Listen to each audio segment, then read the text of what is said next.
ক্যারিয়ারে একজন business person হিসাবে সেটাই।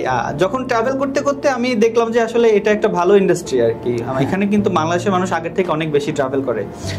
একটা সময়ে এটা এরকম ছিল না। বর্তমানে এখন যে ট্রাভেলের অবস্থা, আমি তো দেখি যে মোটামুটি মিডল ক্লাস মানুষরাও অনেক বেশি ট্রাভেল করে, আর এখন অনেকটা অ্যাফোর্ডেবলও বলতে পারেন। আপনি যদি কক্সবাজারের কথা চিন্তা করেন যে আপনি ট্রাভেল করবেন বাই ইয়ারে, তা তো 20-30 হাজার টাকা খরচ হয়ে যায়।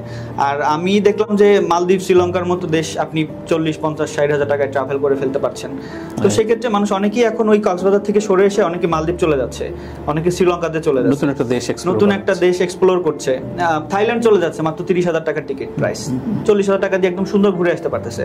সো অনেকেই হচ্ছে এখন বিদেশে ডাইভার্ট হয়ে যাচ্ছে নর্মাল দেশি ট্যুর থেকে। সো আমি দেখলাম যে এখানে একটা ভালো মার্কেট প্লেস আছে। সো আমি চিন্তা করলাম যে এখানে ক্যারিয়ার অবশ্যই বিল্ড আপ করা যায়। তো ওই চিন্তা থেকে আস্তে আস্তে করে আর কি আমার এই ট্রাভেল ইন্ডাস্ট্রিকেই বেছে নেওয়া মূলত।